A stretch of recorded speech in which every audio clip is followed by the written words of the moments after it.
com grande alegria que nós vemos todos vocês aqui, dando continuidade ao nosso estudo. Nós vimos estudando a obra de André Luiz, que fez um trabalho muito grande na busca da espiritualização da Terra, mostrando para todos nós uma vida de longo prazo, mostrando valores mais perenes e nos dizendo que nós temos que nos preparar para esse mundo maior. Especificamente, nesse encontro, é o estudo do livro Libertação. Libertação, nós fizemos uma síntese aqui, mostramos que, na realidade, é a abordagem que se dá ao processo evolutivo. Ele, no início do livro, ele mostra quais são as condições de contorno de um processo evolutivo e depois começa a instanciar isso para o caso do umbral. Eles vão, com um caso exemplo, tentar resgatar um espírito das sombras que há muitos anos vem nesse processo de desvio da lei natural e que agora começa a se cansar desse mal, que é o Gregório. E eles então iniciam um processo de resgate a Gregório. E nos primeiros capítulos, então, a mãe de Gregório em reencarnações passadas vem solicitar a Gúbio que vá até a região umbralina e comece a fazer os primeiros contatos com Gregório, para que ele então possa ficar mais sintonizado nessa esfera do bem e ela então possa atuar. Nós estamos hoje com o capítulo 6, que são observações e novidades. Lembrando que no capítulo anterior, André Luiz, junto com Gúbio e mais um companheiro, já adentraram a zona umbralina, já se materializaram nessas condições pesadas, já sofreram um processo de seleção que eles fazem, e então agora eles estão isolados numa região com grades que não podem ser tocadas nem aproximadas, que são sinais de invasão, de advertência, aguardando o encontro com Gregório. E foram classificados como entidades neutras, porque lá eles fazem um estudo pela aura de cada entidade. E neutras porque os aparelhos que eles têm não detectam essa frequência mais elevada. E enquanto eles se encontram nessa região, eles começam a observar o ambiente ao redor.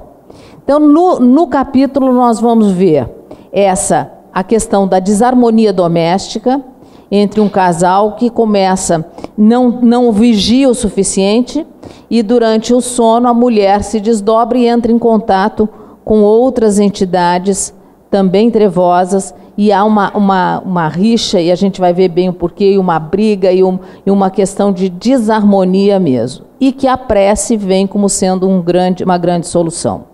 Ao mesmo tempo, André Luiz discute o que ele chama de segunda morte, e essa perda do perispírito, e dizendo que pode ser por ascensão, ou então porque você está no lado oposto, você está no lado das sombras. E no primeiro caso, então, são espíritos de escol, que migram para atividades, para planos superiores e, portanto, não precisam mais desse perispírito densificado. E no caso inferior, então, nós temos a questão dos ovoides, que ele discute. E mostrando que os ovoides são usados por espíritos outros, como sendo um sugador de energias das vítimas desses espíritos mais trevosos.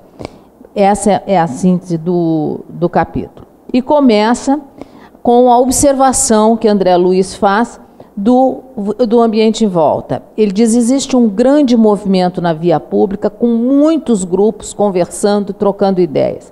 Ao mesmo tempo, ele presta atenção que estes diálogos trocados são diálogos assim, que se referem à esfera carnal. São diálogos e questões minuciosas de uma vida espiritual muito pequena, muito do dia a dia, muito da fofoca. É isso que quer dizer, o espírito, tendo a oportunidade de avançar para outras regiões, está preso nesse tipo de ambiente. E ele começa a observar essas entidades e esses ovoides, esse halo vital diferente, com padrões e cores diferentes. E comenta com Gúbio, muito espantado, esse tipo de conteúdo.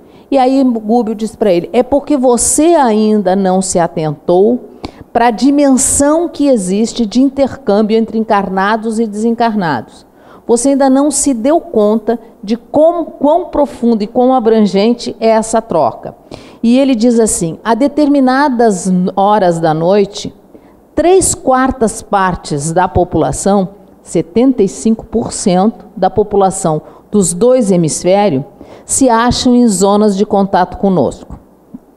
E a maior percentagem destes semi-libertos do corpo, pela influência natural do sono, permanecem detidos nos círculos de baixa vibração, qual esse em que nos movimentamos provisoriamente. Então, quer dizer, você quando dorme se emancipa, se desdobra e pode ir no lugar que quiser, viajar, encontrar quem você quiser e, no entanto, estão presos àquela atmosfera, àquele nível. É porque o nosso nível evolutivo não nos permite grandes voos. Nós precisamos melhorar, mudar a frequência, mudar o padrão vibratório para que a gente alcance níveis mais altos de frequência, de energia. Qual esse que nos... Por aqui, muitas vezes, e aí ele completa, quer dizer, esses encontros noturnos, nessas zonas, são para arquitetar grandes tumultos e grandes crimes, muitas vezes, entre encarnados e desencarnados. Se forjam dolorosos dramas que se desenrolam nos campos da carne. Grandes crimes têm nestes sítios as respectivas nascentes. E não fosse o trabalho ativo e constante dos espíritos protetores que se desvelam pelos homens no labor sacrificial da caridade oculta e da educação perseverante sobre a égide de Cristo, acontecimentos mais trágicos estarreceriam as criaturas.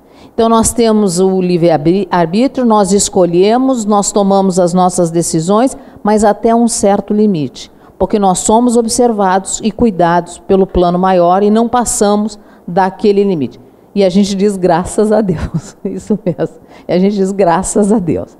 Então, quando o espírito se desprende no corpo físico, apesar de ainda ficar ligado pelo laço cordão de prata, é durante o sono.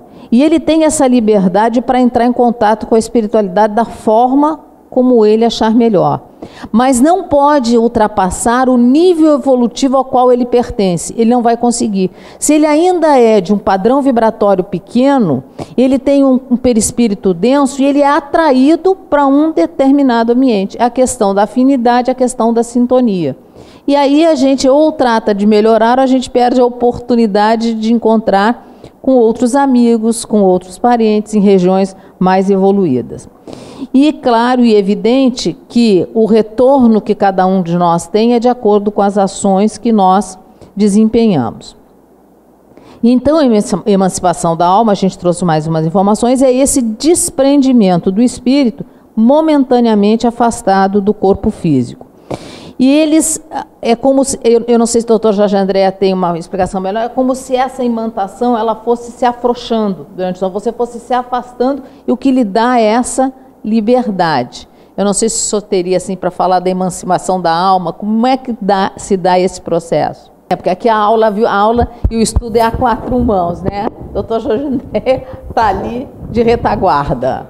Emancipação da alma é uma questão vibratória, você acabou de dizer isso. E nós temos um contato todo específico nisso. E não podemos passar de certas medidas.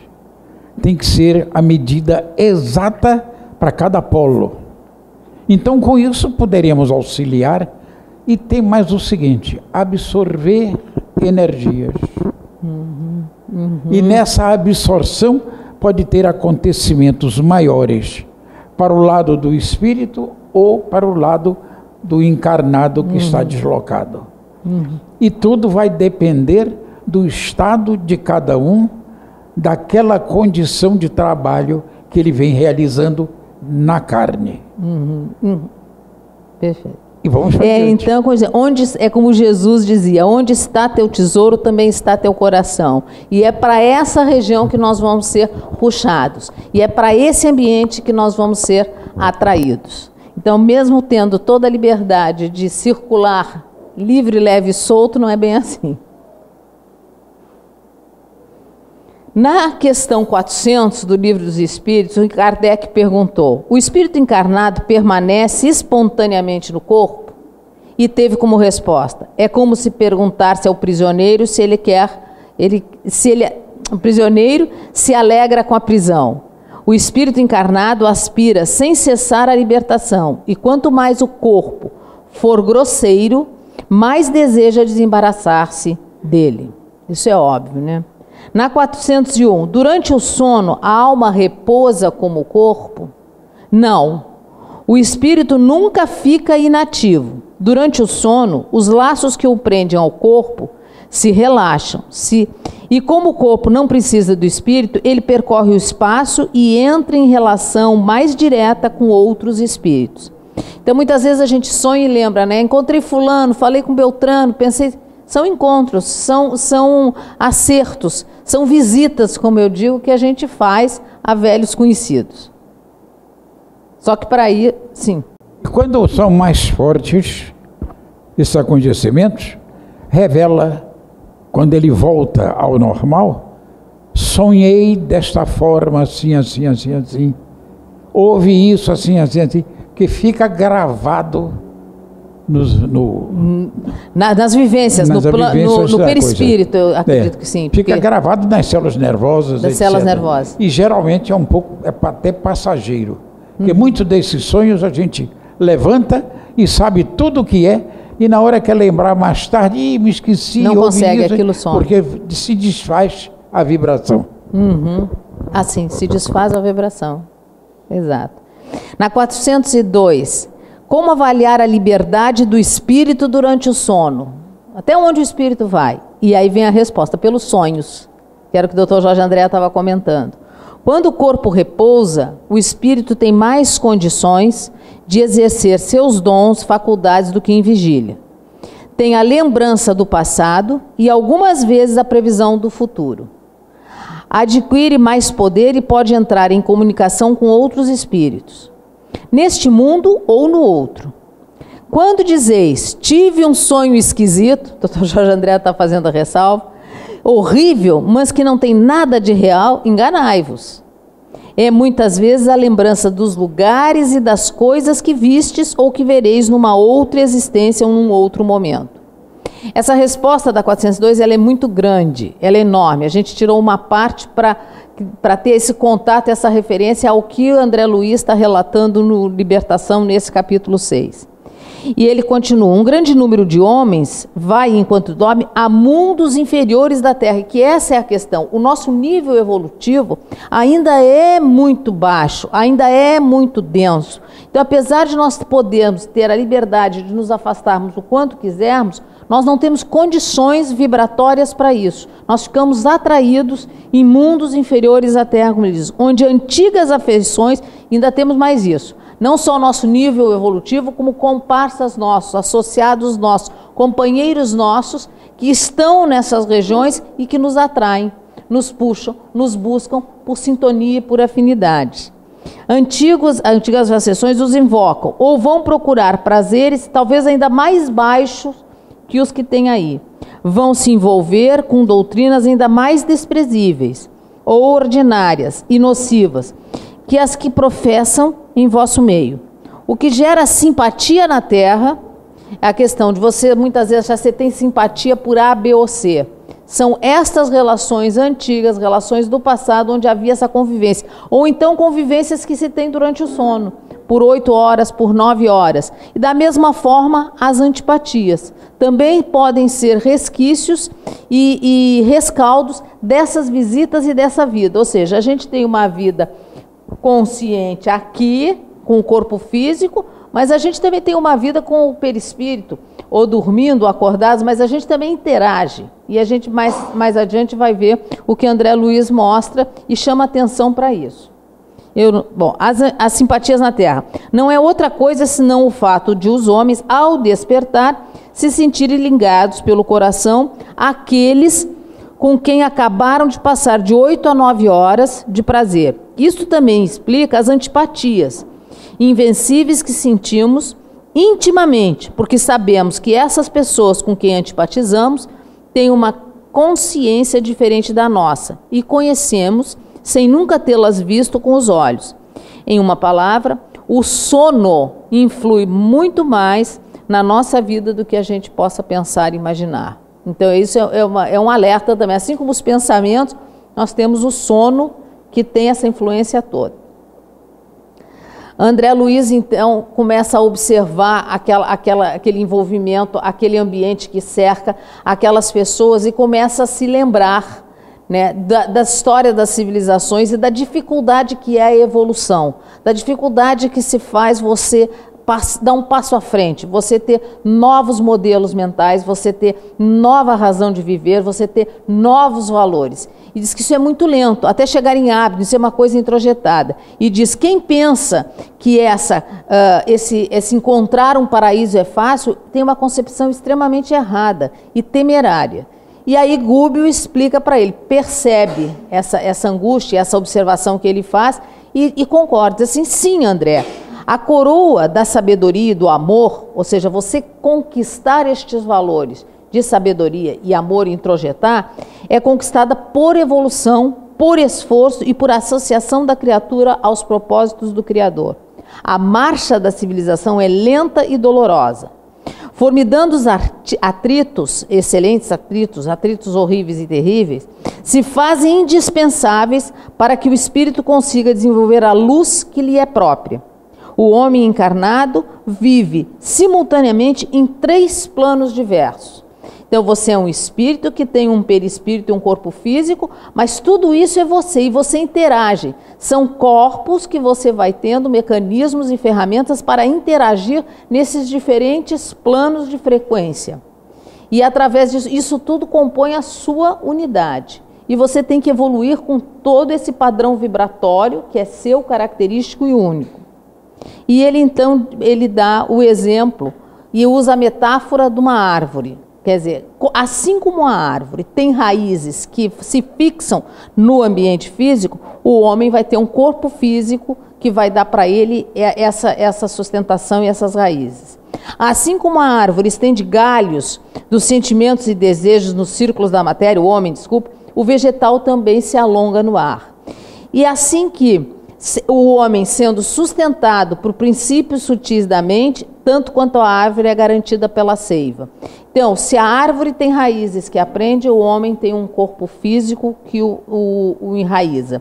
Se ela tem uma copa que se lança no ar, o homem tem o perispírito que se desprende, se comunica nesse espaço e absorve informações. Da mesma coisa que a seiva que garante isso tudo, o homem tem a mente que garante. Então, ele usa para mostrar que todo este conjunto atua nesses planos todos, único e imprescindível para cada um, e que nós temos que evoluir em todas essas dimensões. E ele continua discutindo os tais 3 planos e ele pensa em espírito, perispírito e corpo. Então, o corpo de matéria densa, ele é importante e muito importante para a evolução. Ele vai finalizar o capítulo mostrando a importância da existência terrestre.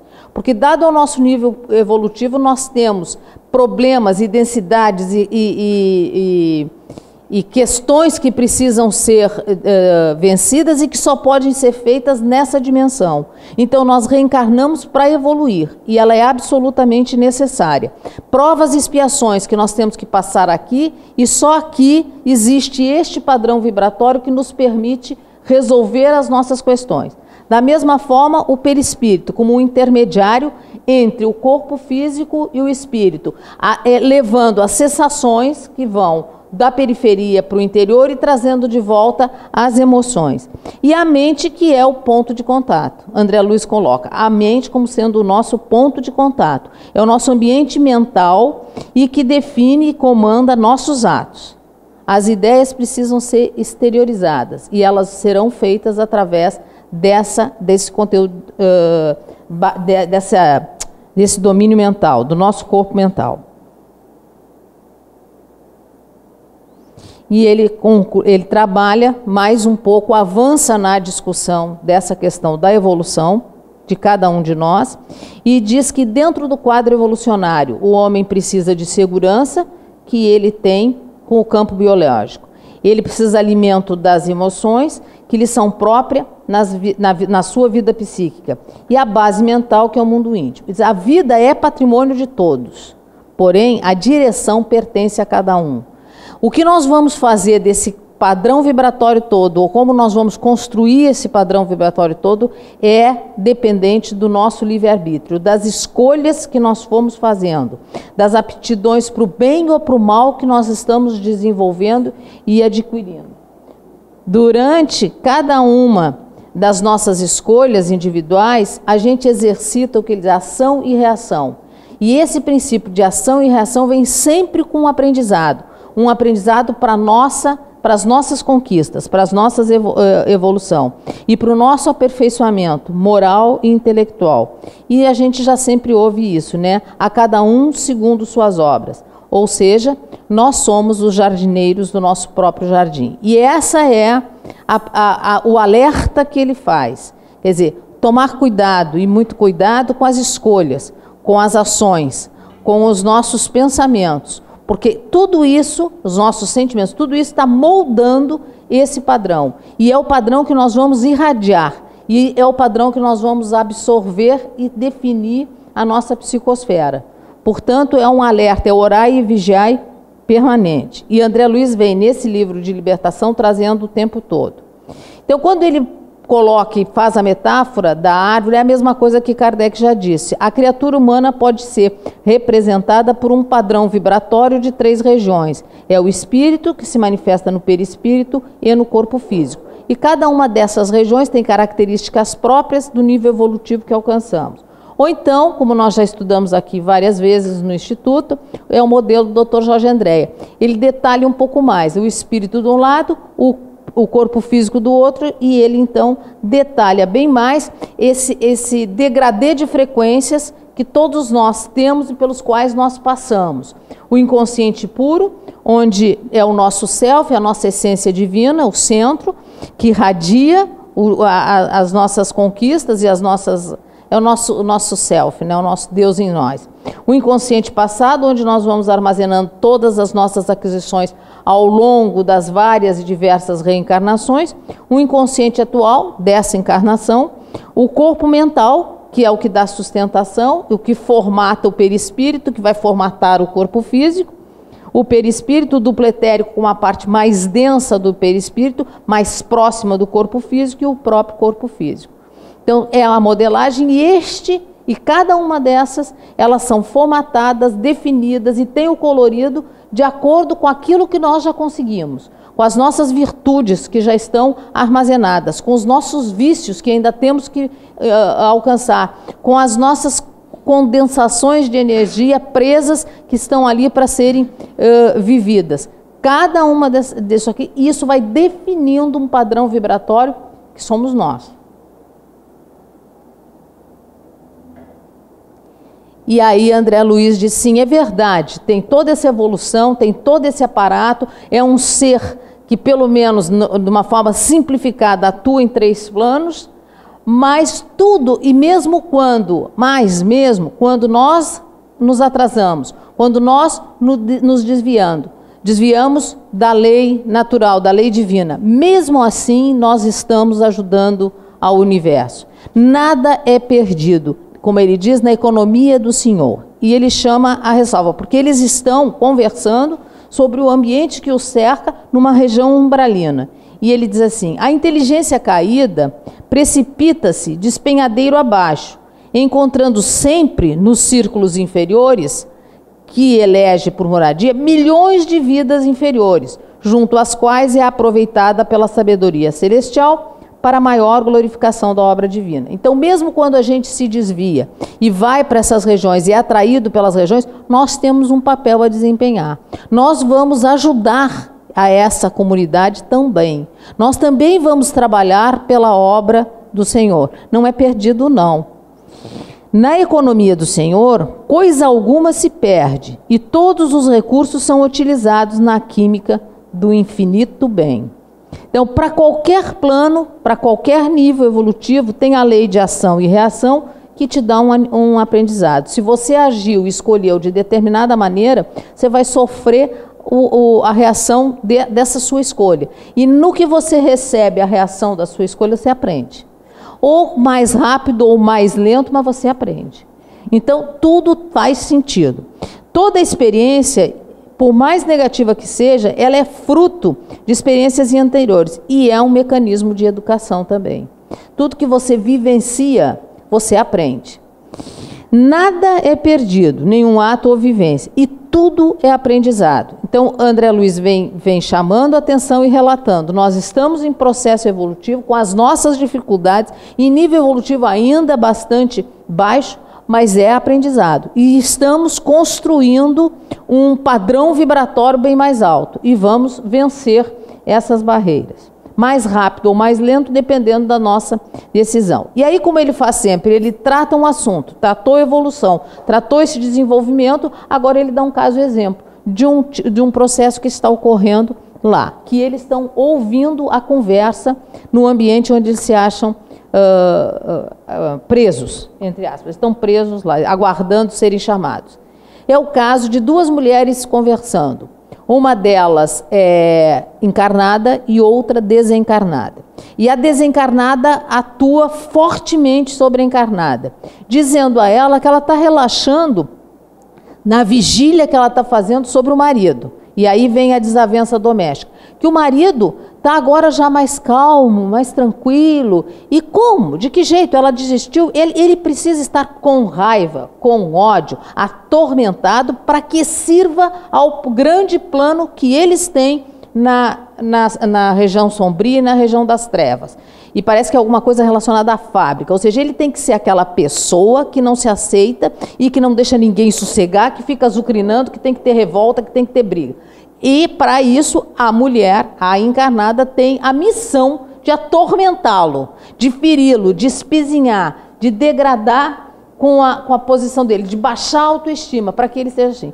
E ela disse, pois é, agora ele anda frequentando um grupo lá de preces e está assim, mas como? Orações, diz a outra? De jeito nenhum. As pessoas ficam muito mansas. As pessoas não podem. Você não pode deixar. Você tem que ir lá azucrinar, ferir, agredir, para que ele fique revoltado e continue desempenhando o papel que lhe cabe neste plano maior que nós estamos tendo em andamento.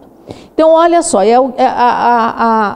a observação que André Luiz faz de você prestar. Quantas vezes a gente está num rolo desse, está nessa confusão e nem sabe muito bem por quê, mas nós estamos invigilantes e nós estamos deixando isso rolar solto.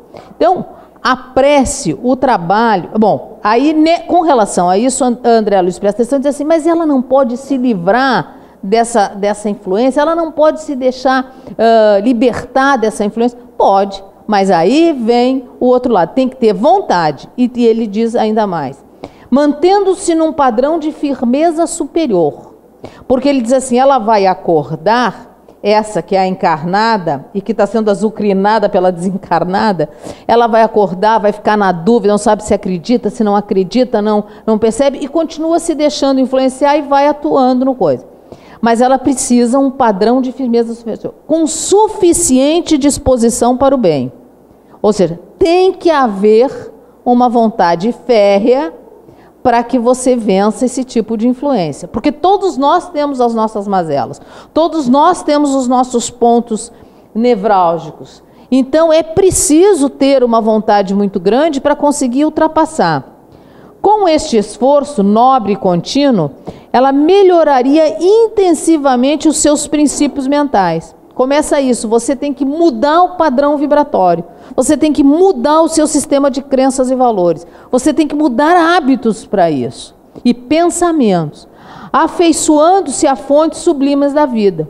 Ou seja, você tem que procurar se associar aos espíritos evoluídos, aos espíritos de escola, porque sempre tem um buzinando no nosso ouvido, pelo lado do desvio, mas tem o outro buzinando também pelo lado do bem e o lado do bom. A gente sempre sabe o que é certo e o que é errado. Se a gente parar para pensar, a gente sabe. A gente não faz porque não quer, porque não é bom, porque não é confortável, porque dá trabalho. Ao invés de converter-se em material absorvente das irradiações enfermiças e depressivas, não dá para se ficar placidamente, parado, ouvindo e recebendo todas essas informações sem reagir. Tem que reagir, tem que criticar se aquilo é certo, se não é certo, se é a melhor escolha ou não é. E então, se ela conseguir fazer isso, ao invés de ficar feito uma esponja absorvendo aquela coisa enfermiça, ela vai emitir raios transformadores e construtivos, em benefício de si mesma e das entidades que se lhe aproximam o caminho. Então você se transforma num foco de luz, de radiação do bem, e você vai se cercar pela lei de afinidades e de sintonia de pessoas evoluídas de frequências maiores. E as coisas começam todas a melhorar, a se modificarem. Então a prece, o trabalho no bem e o estudo são mecanismos que a gente tem, que a doutrina espírita já fala, e que nos ajudam muito a fazer essa transformação, a fazer essa mudança de sistema de crenças e valores. E aí com isso mudando a sintonia e irradiando outro padrão vibratório. Ele também chama a atenção que nós temos duas questões. A questão da ignorância, porque nós não sabemos da existência desse mundo espiritual, desse envolvimento todo, desse padrão vibratório, ou então nós somos rebeldes e não queremos. Então a ignorância e a rebeldia formam uma matriz que sufoca o bem e que apoia o mal. Então um cuidado muito grande. Não estejamos nós sendo ignorantes, e muito menos rebeldes, que já vai facilitar muito a nossa vida. E aí ele explica o processo que tem nessa questão de sermos uma mente que irradia e uma mente que absorve.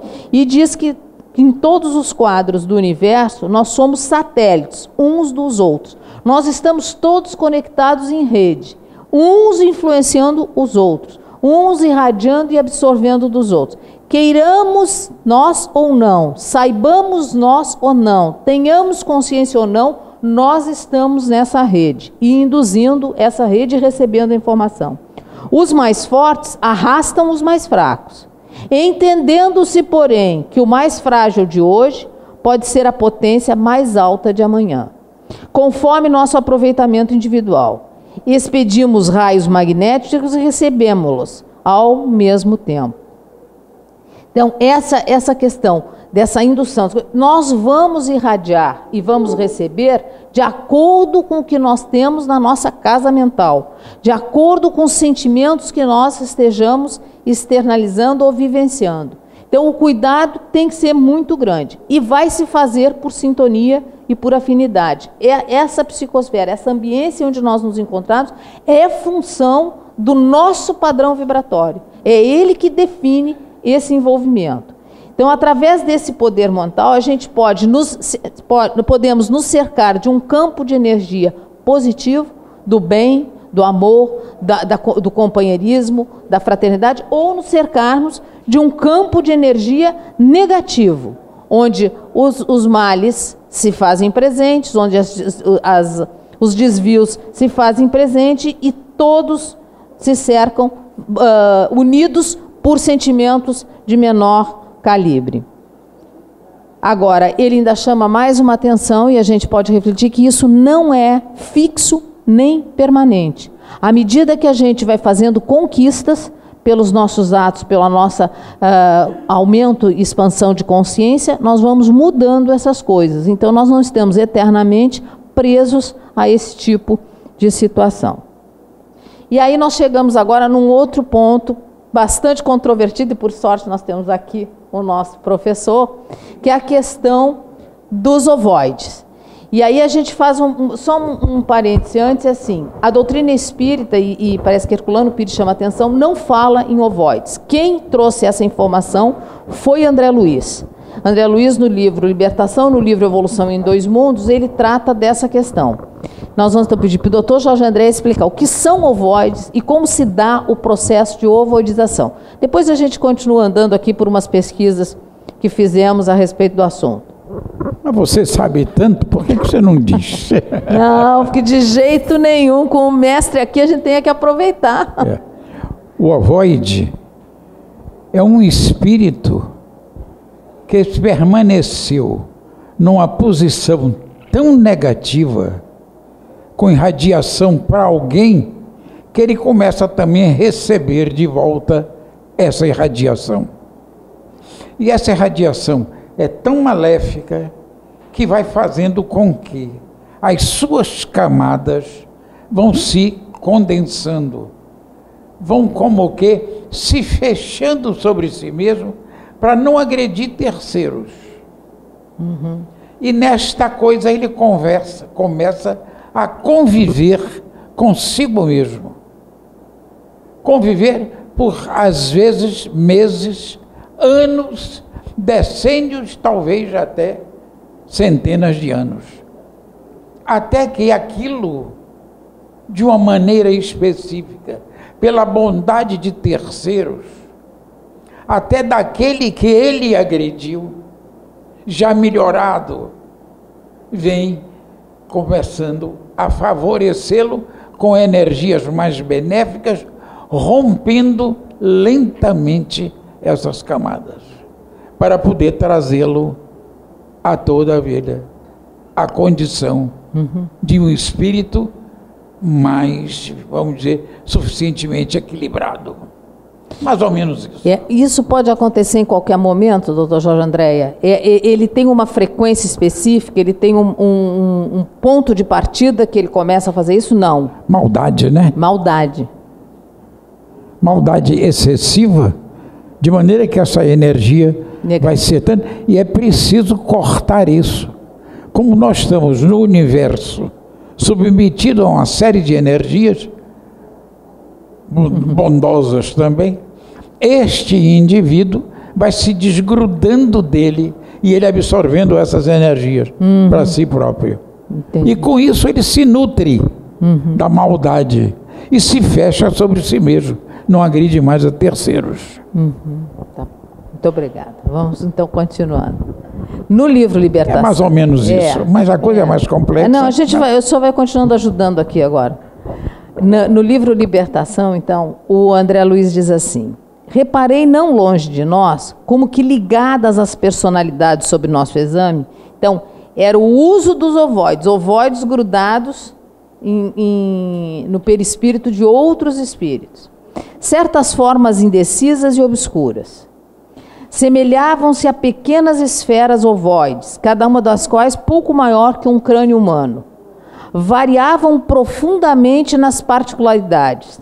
Algumas denunciavam movimentos próprios ao jeito de grandes amebas, respirando naquele clima espiritual. Outras, contudo, pareciam em repouso, aparentemente inertes, ligadas ao halo vital das personalidades em movimento.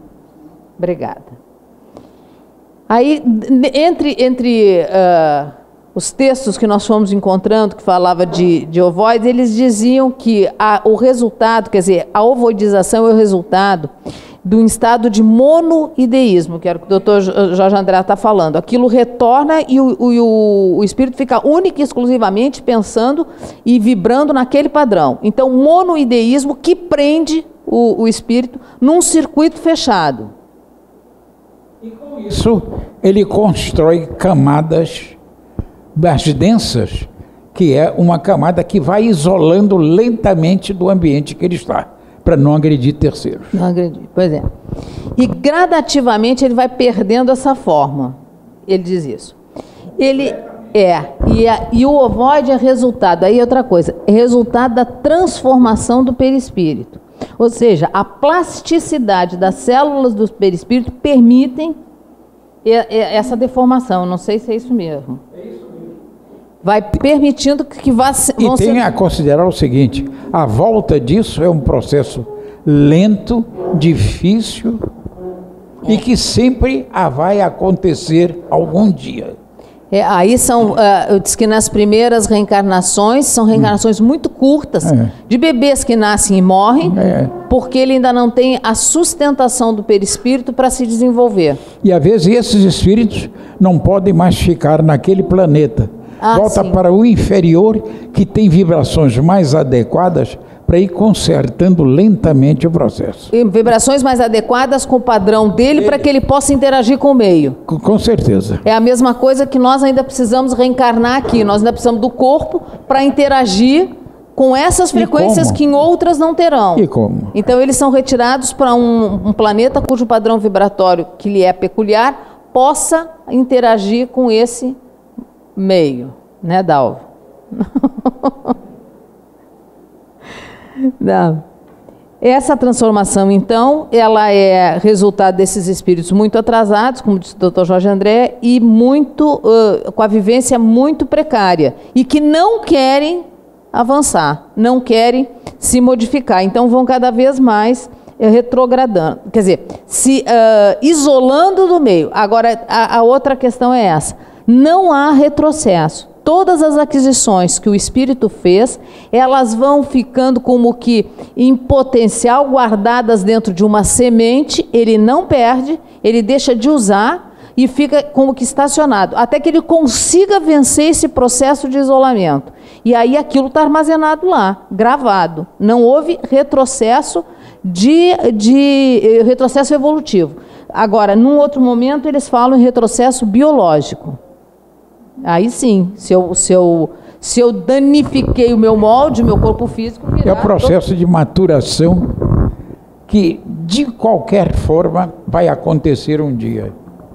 Sim. Com exemplos externos que favorecem, e ele tem elementos que são maduros para poder romper essas camadas.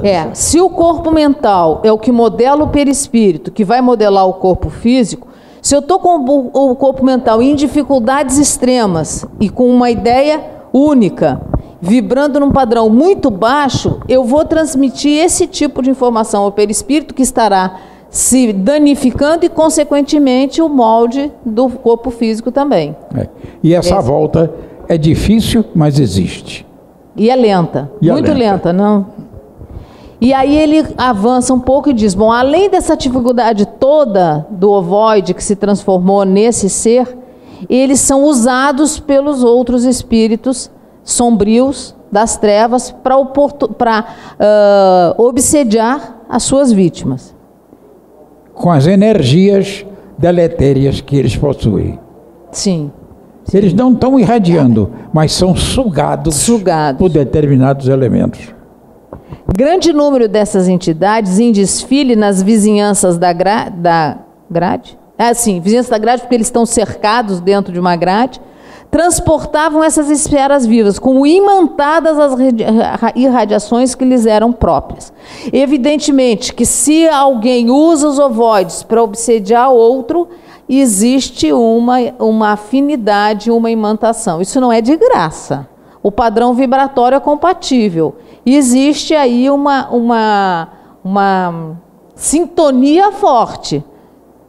E aí ele diz que essa sintonia, já que os espíritos aceitam mecanicamente a indução e o uso desses ovoides, elas estão muito calcadas em cima de culpa, de remorso, de egoísmo, de ódio. Ou seja, existe uma válvula aí que permite a sintonia, que permite a fixação desses seres no seu perispírito.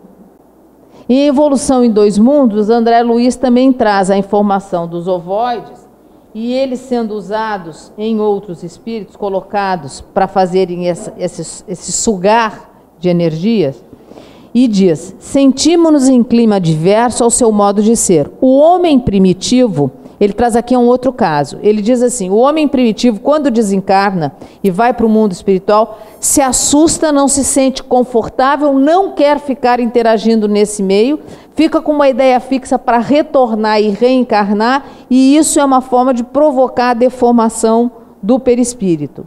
A ideia é essa, eu quero retornar para minha casa, eu quero voltar para o mundo de onde eu vim. O homem primitivo, desenfaixado do envoltório físico, desencarnado, recusa-se ao movimento na esfera extrafísica. Então, se você recusa um movimento, você recusa uma ação, você vai atrofiando aquela função e aquele órgão, submergindo-se lentamente na atrofia das células que lhe tecem o corpo espiritual, perispírito, por monoideísmo auto-hipnotizante, provocado pelo pensamento fixo depressivo, que lhe define o anseio de retorno ao abrigo fisiológico. Foi tudo isso que o senhor disse, é o espírito que fica vibrando, que começa a receber e absorver e poluir o seu ambiente com aquele pensamento desviado e distorcido. Nesse período, afirmamos habitualmente que o desencarnado perdeu o seu corpo espiritual, perdeu o perispírito, transubstanciando num corpo ovoide. O que ocorre, aliás, em inúmeros desencarnados outros, em situação de desequilíbrio. Esse perder é a mudança e a atrofia no padrão vibratório do espírito. É isso que significa o perder. Você distorce e desconfigura. Cabendo-nos notar que essa forma, segundo a nossa maneira habitual de percepção, expressa o corpo mental da individualidade. É o problema que você tem com o seu modelo mental, com o seu íntimo. A encerrar consigo, conforme os princípios ontogenéticos da criação divina, todos os órgãos vitais de exteriorização da alma, nos círculos terrestres e espirituais, assim como o ovo, aparentemente simples, guarda hoje a ave poderosa de amanhã, ou com uma semente minúscula que conserva nos tecidos embrionários a árvore vigorosa em que se transformará no porvir. Então ele vai, retrocede, assimila, introjeta aquilo tudo, mas aquilo está em potencial ali, ele não perde. Da mesma forma que a gente tem um ovo, vem a ave, como ele disse, é a árvore que sai de uma semente. O Palhano fez um resumo dessas informações e definiu no Dicionário de Filosofia Espírita ovoide como sendo formação atípica do perispírito causado por um forte monoideísmo de espíritos que se mantêm com ideias fixas, alienando-se dos mais simples cuidados de integridade pessoal. Há um definhamento do corpo espiritual com a miniaturização, e este fenômeno pode ocorrer também sobre o domínio hipnótico de entidades experientes. Até agora a gente viu o próprio espírito provocando isso para ele, mas a gente sabe que existe a questão da hipnose, o Dr. Jorge André explicou para a gente no outro estudo, que massificamente aquilo vai sendo impetrado como sendo uma ideia verdadeira na mente dele. Não só por questões de ordem inferior, mas também pelas determinadas operações como preparativos reencarnatórios. A ovoidização a gente já discutiu, o Dr. Jorge André já explicou muito melhor, e agora tem um conjunto de informações. Eu acho que nós vamos passar, porque o processo já é esse, discutido, que o Dr. Jorge André nos mostrou, dessa vibração do espírito no mal, absorvendo toda essa maldade e deformando o perispírito.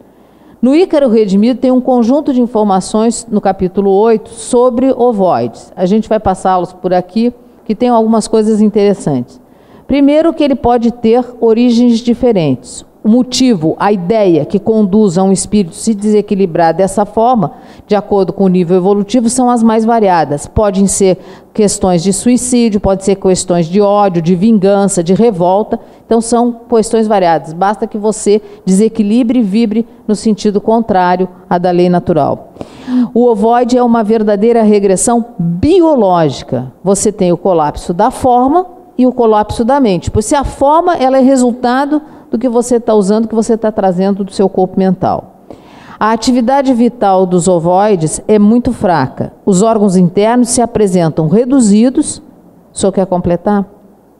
Em suas formas embrionárias, o coração bate fraco, o sistema nervoso também se acha retrocedido aos primórdios, seu desenvolvimento, os nervos cranianos acham-se presentes, a temperatura é instável. Se você está retrocedendo e está recolhendo e paralisando essas funções, é de se esperar que esse tipo de comportamento se verifique. O ovoide se fixa num hospedeiro por ventosas e se alimenta dessas vibrações, é o que suga a energia. Eles são instalados, os ovoides, preferencialmente na mente, pois alimentos de emanações psíquicas, na fronte dos hospedeiros, em conexão com o centro cerebral, até que haja o esgotamento de energias. Para que essa parasitose se instale, e isso é importante, é preciso haver sintonia entre a vítima e o algoz. Eles não vão ter essa conexão íntima se não houver uma sintonia vibratória. Não tem como. Existem ovoides tão intensamente atados aos hospedeiros que reencarnam juntos. Então, tem alguns casos de reencarnação dos gêmeos que pode ser consequência de ovoides, daqueles chipófagos, né? No mundo subhumano das trevas, os ovoides são temidos e usados como verdadeiras armas, porque nas trevas você tem a condição primeira, que é a da sintonia vibratória, e eles podem fazer essa adesão. E os ovoides em tratamento recebem todos os cuidados necessários. Eles são tratados como sendo espíritos em alta dificuldade, acolhidos com muito amor e trabalhados para que eles consigam vencer esse desvio e essa atrofia. E mais adiante no capítulo, então, o André Luiz vem falar na segunda morte. O senhor quer colocar a segunda morte? Não. Então, ele disse, ele está muito espantado com esse processo, muito espantado com os ovoides, muito espantado com o uso de ovoides para obsediar outros. E o Gúbio diz para ele que ele talvez não tivesse conhecimento, não tivesse visto essa questão da segunda morte. E ele diz assim: tenho acompanhado vários amigos à tarefa reencarnacionista. Quando atraídos por imperativos de evolução e redenção, tornam-se o corpo da carne. De outras vezes, raras, aliás, tive notícias de amigos que perderam o veículo perispiritual, conquistando planos mais altos. Então ele diz que já viu esse desaparecer do plano perispiritual, mas em questão de ascensão, de evolução. À medida que o espírito vai evoluindo e o progresso moral vai se fazendo, o seu perispírito vai se desmaterializando, vai desmanchando, porque você está já num padrão vibratório mais elevado. Então é como se você morreu ou perdeu o perispírito. Não. E ele diz para a gente, em alguma questão do Livro dos Espíritos, dizendo não é assim. Para vocês parece que sumiu, mas não é dessa forma, existe essa delimitação. Então a morte do perispírito, ou a segunda morte, ela pode ser nessa questão dos espíritos mais evoluídos, ou então nessa questão das trevas e do umbral que a gente viu. No capítulo da pluralidade das existências, Kardec pergunta aos espíritos: haverá mundos onde o espírito, deixando de revestir corpos materiais, só tenha por envoltório o perispírito?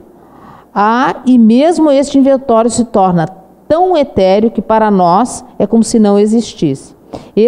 Que para vós é como se não existisse. Este estado dos espíritos puros. Parece resultar daí, continua Kardec, que entre o estado correspondente às últimas encarnações e a de espírito puro não há uma linha divisória perfeitamente demarcada.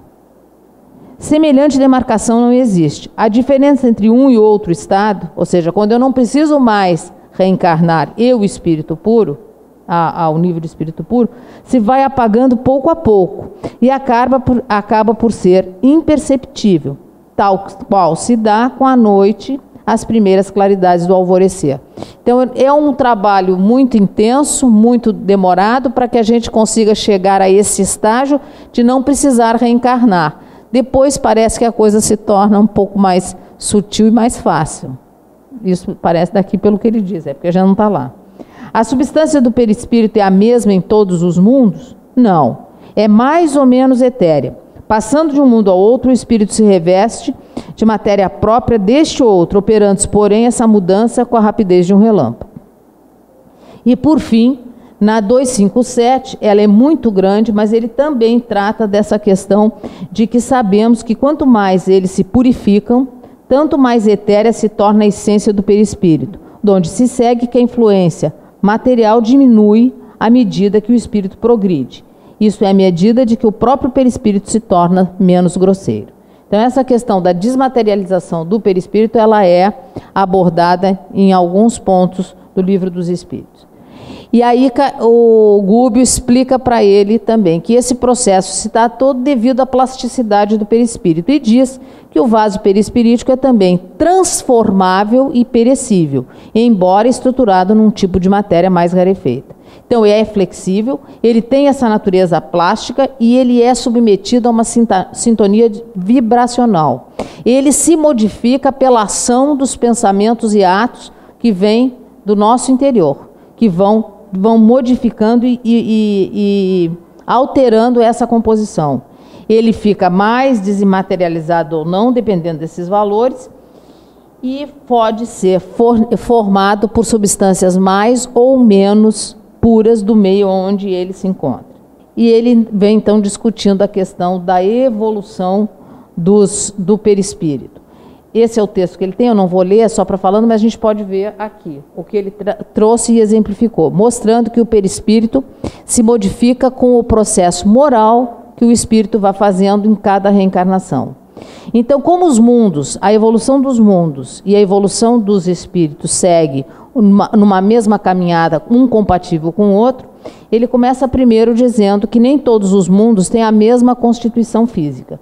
Tem organizações diferentes com componentes diferentes. Os mundos de maior densidade são aqueles que têm uma superfície mais sólida e os habitantes têm um corpo físico mais denso.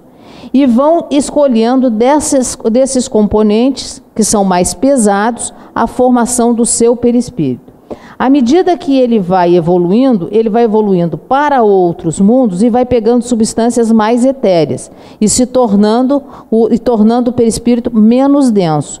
Então, de mundo para mundo nós temos perispíritos diferentes e dentro de um mesmo mundo nós temos espíritos diferentes com nível evolutivo diferente, que vão constituindo esse corpo perispiritual de acordo com esse nível evolutivo.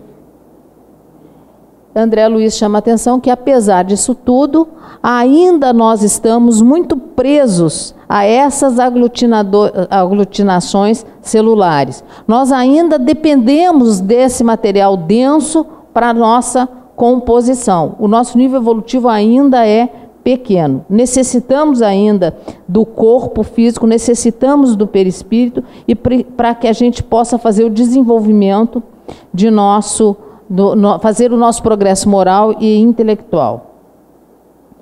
O padrão vibratório é muito próximo da matéria ainda, e ele chama dizendo assim: emergimos-nos dentro dos fluidos carnais e deles nos libertamos, em vicioso vai e vem, através de existências numerosas. Ainda precisamos da reencarnação. Ele está se encaminhando para o final do capítulo, onde ele vai dizer que é preciso que se reconheça a importância da experiência terrestre que nós passamos aqui. Nós ainda precisamos da reencarnação e só através disso é que nós vamos conseguir esse desenvolvimento, é que nós vamos conseguir essa evolução na nossa trajetória. Ele faz de novo o paralelo entre a árvore e a constituição de cada um de nós, com essa questão dos 3 planos e nós atuando nestes 3 planos.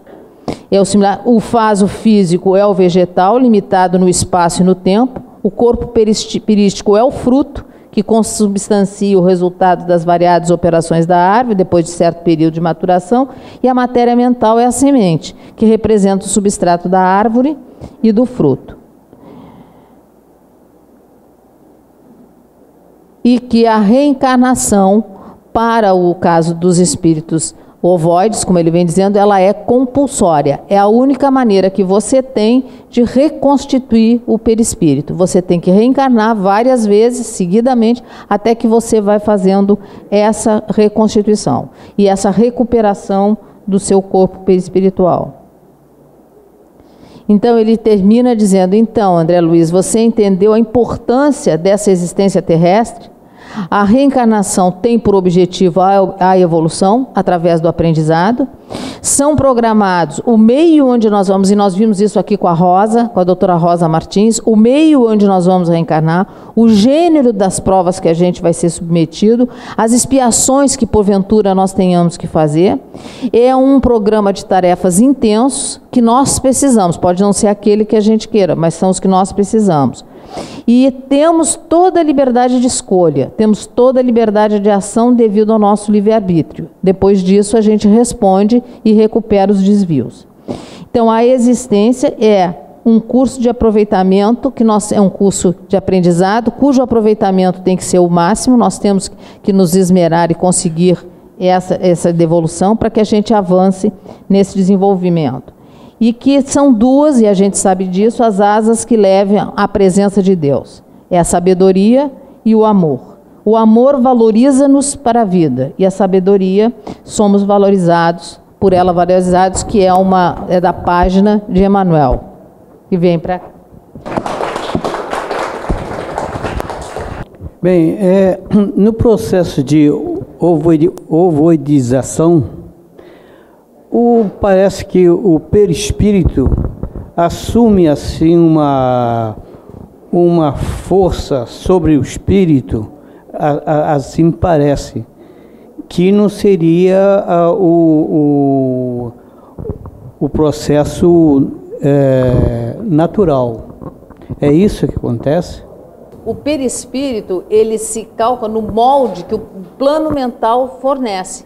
Então, se ele está tendo essa dificuldade, se ele está sendo atrofiado, é porque a vibração que vem do espírito, que chega no corpo mental, que é o molde que ele usa, está atrofiado.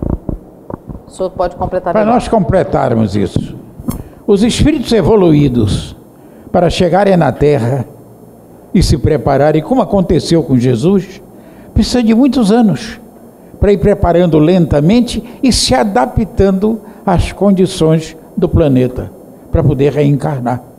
Vejam isso de uma maneira que completa a ideia contrária do processo. Então eu fiquei um pouco perdido quando a gente fala assim, que Kardec não falou nisso, naquilo outro.